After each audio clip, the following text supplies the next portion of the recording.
everyone, my name is Sean Huang. Today I want to spend a couple minutes to give my presentation.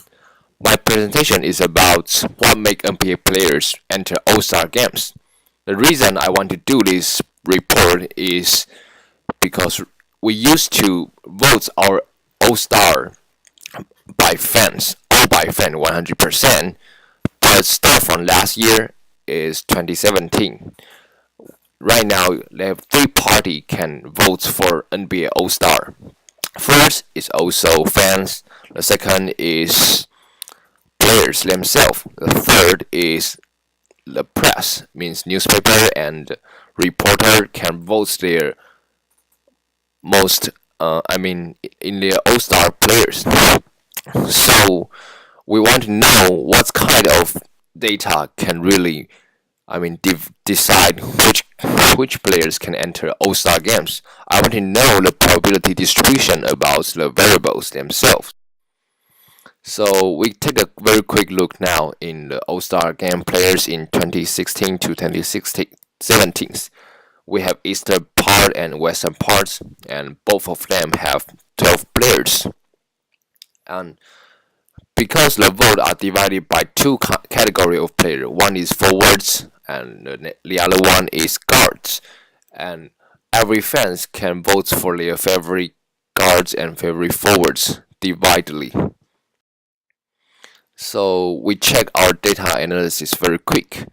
So this is the forward and guard I mentioned in last page. The first step I want to do is to delete the players do not have many games on the courts before NBA All-Star games. So before the All-Star games, every team have 58 games.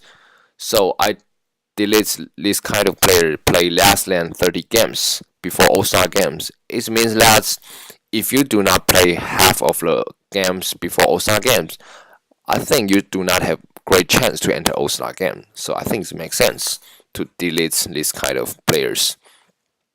So the second one is I want to make the variable units as per minutes. So for example, the forwards, the first one is DeMarcus Cousins. So his point is 0.8 per minute. The second is Anthony Davis. His point is 0.76. So the guard is as the same. James Harden's point is 0.78. Russell Westbrook is 0.88. So right now we are into a page. So the analysis 2, the step I do in this page is to decide which variable is the most important. I need to adjust the data a little bit. So I standardize every variable to make the unit as the same.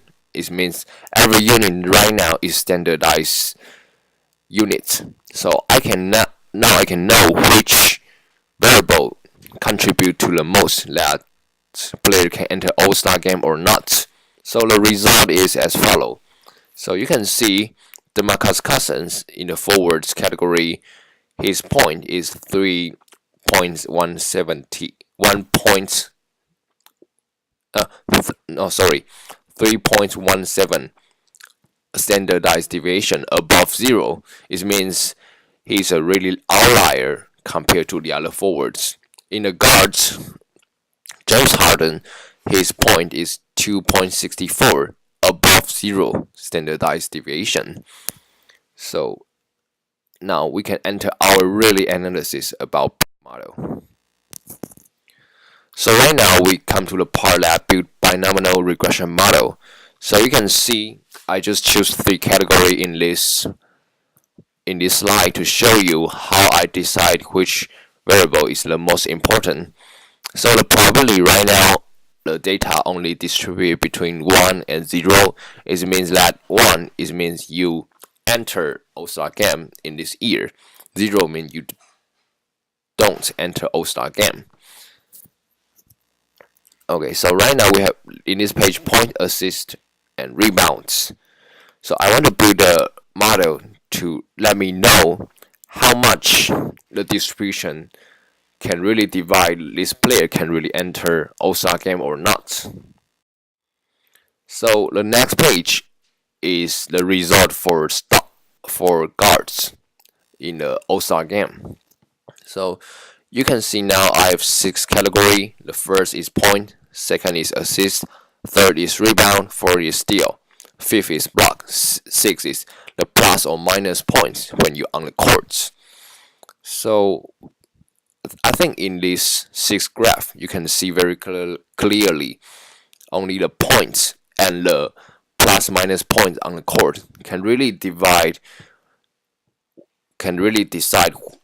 players can enter All-Star game or not. You can see points is very obvious. The distribution is very beautiful. It means that when you are 2 standardized deviation above 0 to 3 standardized deviation above 0, the probability can change very greatly. It means that when your standardized deviation grow a little bit between 2 or 3, it's really make your probability to enter All-Star game change very greatly. And but you can see the other variables such as assist, rebound, steal, block. They do not really affect the result that you can enter All-Star game or not very, effectively or clearly. So I think for guards players, points and when you're on the court, the plus or minus point can really make you stand out very obviously when make you enter All-Star game or not. So I think it really makes sense.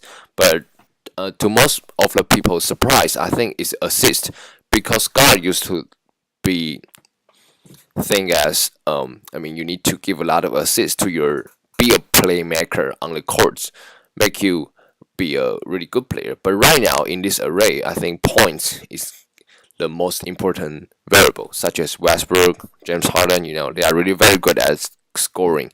So it is the trend of the basketball right now.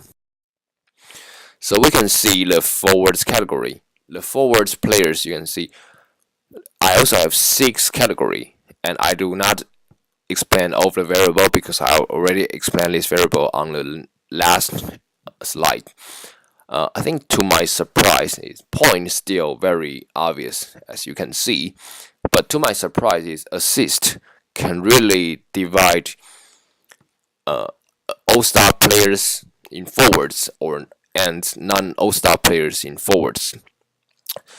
Because right now you can see LeBron James, Kevin Durant, and the really good forwards, they are very good at passing to find a chance for their teammates. So I think this is a trend on the basketball court right now. It means that even you are forward, you should score as them used to be. But right now, assists are still very important for forwards. So my conclusion to forward is the point and assist is the most important. So the last PowerPoint I want to talk about guards and forwards, to which variable contributes the most to their result enter All-Star games or not. So guards, as we talk last slides, the points, and you can control the points on the court. It means your plus or minus point on the court is very important for their chance to enter All-Star game. And for forwards, it is very important to their score and their assist on the court. So if you really want to be as dominant as LeBron James, you should not only pay attention to scores, you should also pay attention to find a good chance for your teammates, because when you have ball, a lot of competitor will stick their eyes to you. They know you can score. So if you can pass the ball as good as you scoring, it can make you really be a really good player, so help you to enter All-Star games. So this is a result that I found and very interesting in this presentation. Hope you like it. Thank you. If you have any question, you can contact me, use email, or just let me know. Thanks.